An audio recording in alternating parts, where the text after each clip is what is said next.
Bismillahirrahmanirrahim. Assalamualaikum warahmatullahi wabarakatuh. Salam sejahtera bagi kita semuanya.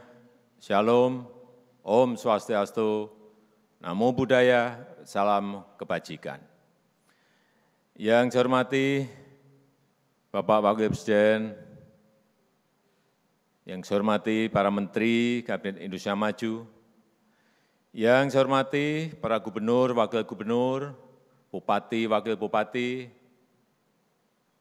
wali kota, wakil wali kota, beserta seluruh jajaran Forkopimda Provinsi, Pangdam, Kapolda, Kejati, dan Ketua Pengadilan Tinggi, dan juga Forkominda, Kabupaten dan Kota, Kapolres, Danrem dan Dandim, Kejari, Ketua Pengadilan Negeri, beserta seluruh jajaran Sekda dan seluruh asisten yang hadir, Ketua Satgas, Bapak Ibu, para Ketua DPRD, Provinsi, Kabupaten dan Kota, hadirin dan undangan yang berbahagia. Masih di bulan Syawal ini, saya ingin dan saya dan Pak Wakil Presiden mengucapkan selamat Hari Raya Idul Fitri 1442 Hijriah. Minal aidin wal faizin, mohon maaf lahir dan batin. Saya dan Bapak Wakil Presiden juga mengucapkan selamat merayakan kenaikan Isa Al-Masih bagi umat Kristiani yang merayakannya. Kita masuk ke pokok acara. Pasca Lebaran. Hati-hati, betul-betul kita harus waspada karena ada potensi jumlah kasus baru COVID. Meskipun kita telah mengeluarkan kebijakan larangan mudik. Tadi pagi saya mendapatkan data saya terima, terdapat sekitar 1,5 juta orang yang mudik dalam kurun waktu 6 Mei sampai 17 Mei. Awal-awal dulu saya sampaikan ada 33% masyarakat yang berkeinginan untuk mudik ke kampung halaman. Kemudian ada larangan, dilarang mudik, turun menjadi 11%. Setelah sosialisasi turun lagi menjadi 7%. Dan saat pelaksanaan karena ada penyekatan turun menjadi 1,1%. Memang 1,1 kelihatannya kecil sekali, tetapi kalau dijumlah ternyata masih gede sekali, 1,4 sekian, 1,5 juta orang yang masih mudik. Oleh sebab itu, kita berharap, meskipun saya melihat kemarin di tempat wisata juga ramai, mudik tadi saya sampaikan 1,5 juta, kita berharap kasus aktifnya kita tidak ingin sebesar pada tahun-tahun lalu. Karena apa? Sudah terjadi penurunan kasus aktif dari puncak kasus aktif, yaitu di awal Februari, di 5 Februari itu puncaknya di situ, itu kasus aktif ada 176.000, tetapi sekarang kasus aktif itu sudah turun menjadi 90.800, turun 48%. Penurunannya sekali lagi 48%. Ini yang harus terus kita tekan agar semakin turun, semakin turun, semakin turun. Kita harus memiliki ketahanan, memiliki endurance, karena tidak mungkin selesai dalam waktu sebulan, 2 bulan. Hati-hati, gelombang kedua, gelombang ketiga di negara-negara tetangga kita sudah juga mulai melonjak drastis. Malaysia sudah lockdown sampai Juni.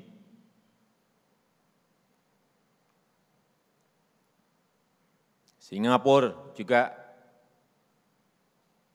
sudah lockdown sejak Mei dan semakin ketat pada minggu-minggu kemarin.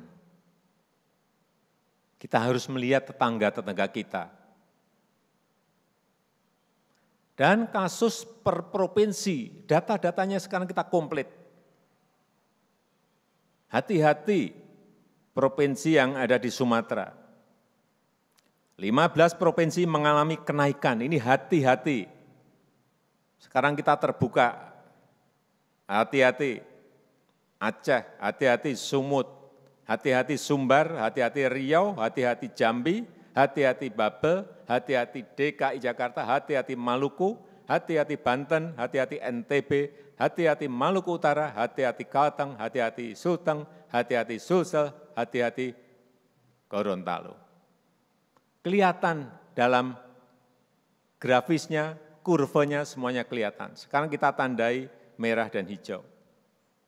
Sebagian ada di Sumatera, sebagian besar, dan ada di Jawa dan juga ada di Sulawesi dan Kalimantan. Ini perkembangan kasus mingguan di Pulau Sumatera. Hati-hati.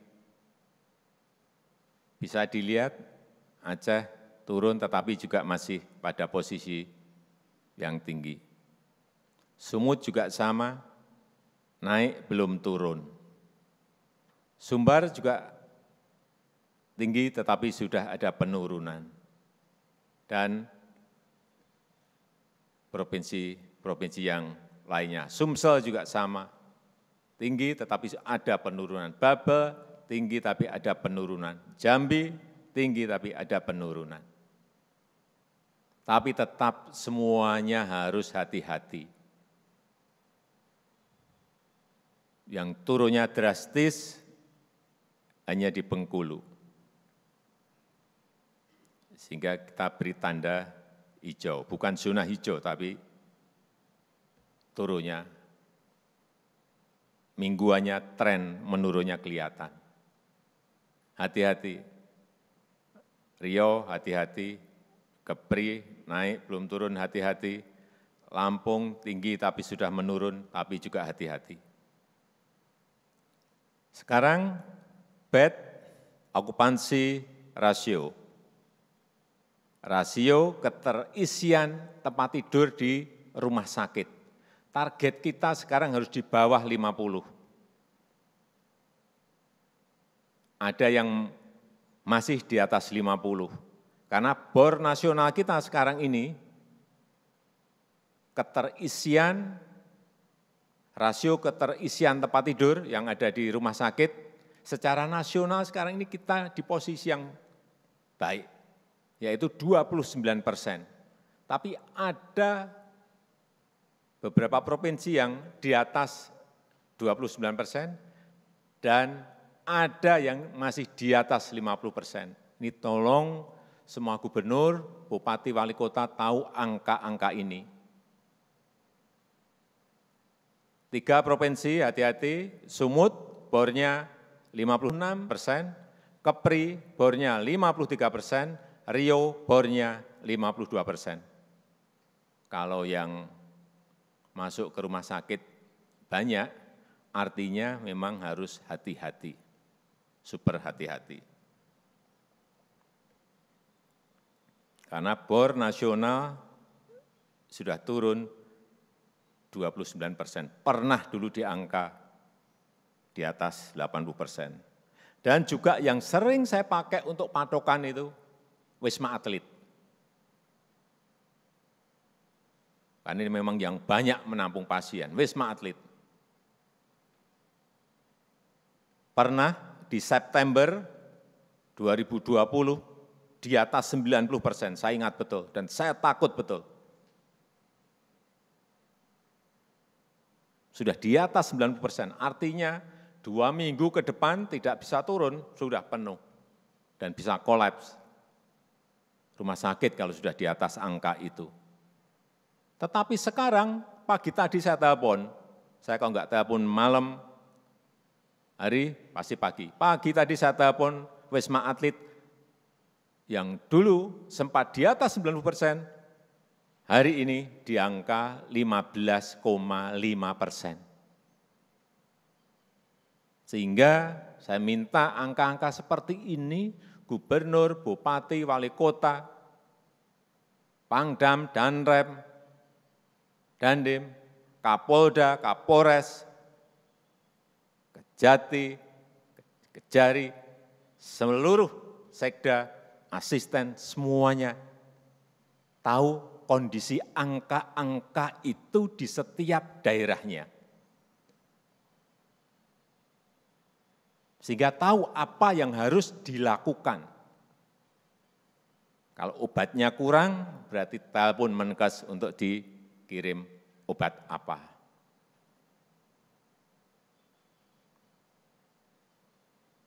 Kalau vaksin masih punya kemampuan untuk disuntikkan, terutama bagi lansia, vaksinnya enggak ada, telepon Menteri Kesehatan.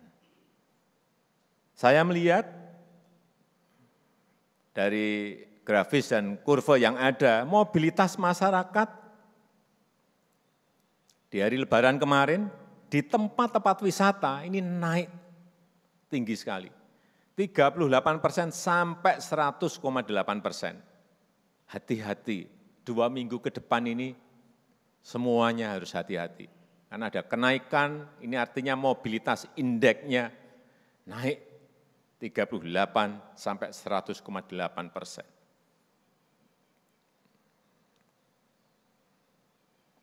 Gubernur, bupati, wali kota, hati-hati, yang zonanya masih merah, zonanya masih oranye, tempat wisata itu harus tutup dulu. Yang kuning dan hijau buka, tetapi sekali lagi, petugas harus ada di sana, satgas harus ada di sana.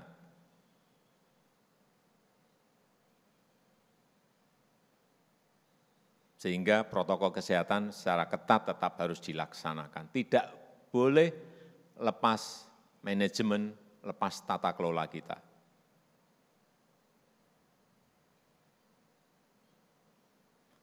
Kemudian juga hati-hati masalah keterisian hotel, keterpakaian hotel. Ini kita sekali lagi menginjak gas dan remnya harus pas. Kepri ada kenaikan keterisian hotel, keterpakaian hotel. Dari 10 melompat menjadi 80. Itu baik untuk ekonomi, tapi hati-hati untuk COVID-nya, hati-hati. DKI Jakarta juga naik dari 36 melompat ke 53, juga hati-hati. Banten dari 26 ke 43, hati-hati. Lampung dari 30 ke 45, hati-hati. Sisi ekonominya baik, sisi COVID-nya harus dikendalikan betul. Hati-hati protokol kesehatan.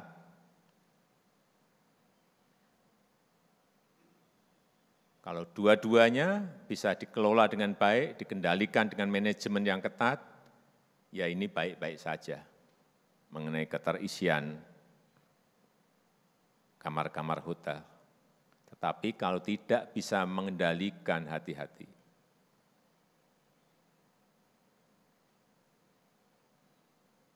Kemudian terakhir dari WHO menyampaikan bahwa indikator pengendalian pandemi COVID, terutama bagian kita, ini indikator kapasitas respons. Ini penting sekali. Yang berkaitan terutama pemerintah pusat dan pemerintah daerah, ini harus bersama-sama urusan yang berkaitan dengan testing. Semakin banyak, semakin baik. Kemudian yang kedua berkaitan dengan tracing. Ini hati-hati. Jadi kalau ada satu orang yang positif, dan itu harus dilacak betul, dia kontak dengan orang lain lebih dari 15 menit, dan jarak minimalnya kurang lebih 1 meter, berapa orang itu yang harus segera dicek betul, isolasi, karantina. Ini kelemahan kita ada di sini, yang di nomor 2, di tracing. Baru ke perawatan, di treatment. Saya kira saudara-saudara tahu mengenai ini. Oke, sekarang urusan COVID. Udah, kemudian saya akan tambah sedikit mengenai ekonomi. Kita tahu di kuartal pertama 2020 kita masih tumbuh positif 2,97%. Kemudian di kuartal kedua, Maret awal kita ketemu 2 orang. Yang pertama terkena COVID, kemudian kuartal kedua, April, Mei, Juni, kuartal kedua 2020 turun menjadi minus 5,32. Masuk ke kuartal ketiga 2020, lebih baik, pertumbuhan ekonomi kita minus 3,49. Dan di kuartal keempat, kita masih minus 2,19. Masuk ke 2021, kuartal pertama, berarti Januari, Februari, Maret. Sudah ada perbaikan, tapi kita masih di angka minus 0,74. Masih minus, hati-hati, kuartal pertama kita masih minus 0,74. Target kita, ini target ekonomi nasional ini didapat dari agregat kumpulan pertumbuhan ekonomi yang ada di provinsi, kabupaten, dan kota.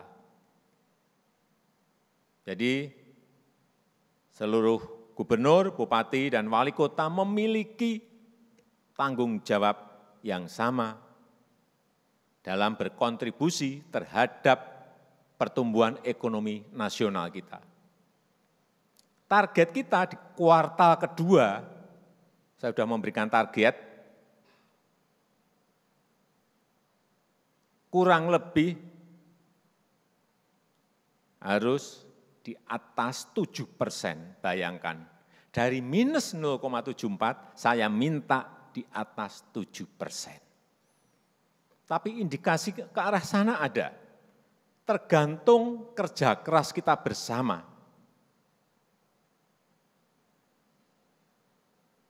Tadi pagi saya mendapatkan laporan, periode Idul Fitri itu ada peredaran uang kartal itu 154,5 triliun, 154,5 triliun. Dibanding 2020, Idul Fitri 2020, ada kenaikan 41,5%. 41%. kenaikannya. Ini positif, ini menambah optimisme kita, tetapi hati-hati masalah COVID. Kemudian kalau kita lihat pertumbuhan ekonomi kuartal pertama per provinsi, semuanya negatif, yang positif hanya Riau. Riau itu positif 0,41, kuartal pertama ini. Papua, ini positif 14,28, ini memang paling tinggi Papua, 14,28. Sulteng 6,26%, Jogja 6,14%, ini yang saya sampaikan yang positif-positif.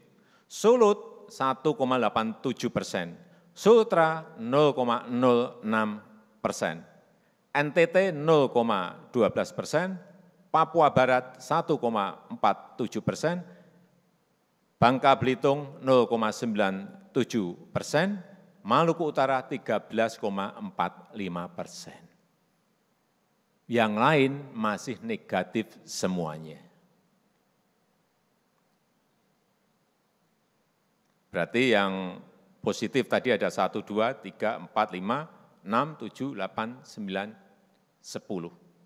10 provinsi yang positif, artinya yang 24 masih negatif semuanya. Dan kita harus bekerja keras, optimis, agar di kuartal kedua target kita kurang lebih di atas 7% tadi bisa kita peroleh. Semua provinsi kita harapkan sudah positif di kuartal kedua ini. Tapi hati-hati, urusan COVID tetap harus ditekan. Jangan hanya melihat satu sisi ekonomi, tidak melihat sisi kesehatan. Dua-duanya harus dijalankan beriringan. Saya rasa itu yang bisa saya sampaikan pada kesempatan yang baik ini. Dan sekali lagi, apa yang saya sampaikan tadi supaya menjadi basis data dan menjadikan kita semangat semuanya dalam menyelesaikan baik persoalan ekonomi maupun persoalan COVID. Saya tutup, terima kasih. Wassalamualaikum warahmatullahi wabarakatuh.